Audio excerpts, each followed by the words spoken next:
We're talking today about online safety, and with the increase in even young children playing games like Minecraft and Fortnite, what are some, safety tips that you can provide parents to make sure that they're not being prey for predators? Right. Well, we got three places where they're playing games: on the computer, on gaming systems, and on mobile devices. And so the rule of thumb is to try to centralize those things as much as possible in the home. So, the child doesn't have a computer in their room by themselves, that it's in a community area of the house. Now, when you talk about mobile devices, it gets a little bit more difficult, and we can sort of track what they're doing on the mobile device by putting on monitoring apps and things like that to make sure that they're not up to anything that they shouldn't be up to.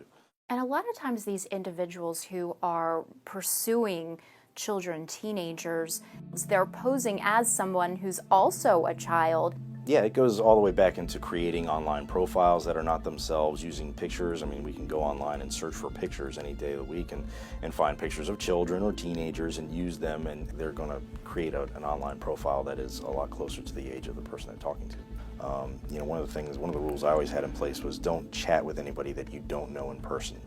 Of course, photos a big part of what social media has become as well, and Snapchat and Instagram. How can parents keep an eye on that activity? I would say, as a parent myself, I always put in the rule from the get-go with mobile devices that I have the passcode. At any given time, I can collect that device and go through and see what's been going on the device. Should parents make an effort to connect with their children on social media, to be a friend, a follower? I think it's a great idea. My oldest son, who's in college, he has Twitter, and he tweets a lot. And sometimes if he tweets something that makes me raise an eyebrow, I ask him about it, and it starts a conversation. So I think that's another way to kind of not be intrusive, but also monitor and see what they're doing. What are some signs that a parent can look out for that their child may be having communication with someone who is not who they say they are? I would say number one is being suddenly secretive about what they're doing, either with their mobile device or on the computer or on the gaming system. Changes in behavior, secret conversations, going in their room, shutting the door with the mobile device and spending a long time in there, maybe even taking or posting pictures that are different from what they've posted before, maybe even inappropriate. With gaming, a lot of accounts are involved. How can parents get involved with that aspect? I would be involved from the get-go, from setting up the email that the account is going to be affiliated with, to the payment going through the parents, not independent of the children. And they could even log in, acquire the passwords from the children and log in and see, any chatting that's been going on or something like that. And with these types of games, children and teenagers can be playing with someone anywhere, so that really just opens up the world and the possibility that the person who they are playing with isn't who they say they are. Yeah, we like to say your home is a secure place, right? Where everybody locks their door at night, and you wouldn't let a stranger into your home unchecked. Well, the internet is nothing but a doorway into your home.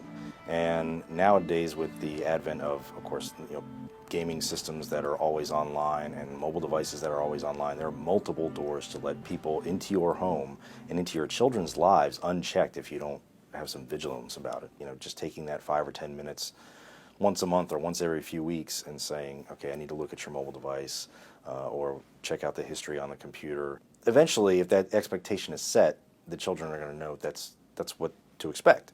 So that goes a long way to preventing any inappropriate activity. If a parent suspects that their child is being targeted, is being groomed, what steps should they take? So the first thing is to contact a local law enforcement agency. There may or may not be a violation of law at that point in time. They could probably contact the National Center for Missing and Exploited Children, and there's some parental resources on there to kind of get a leg up on being proactive about what they can do to monitor their children's activity online. Thank you.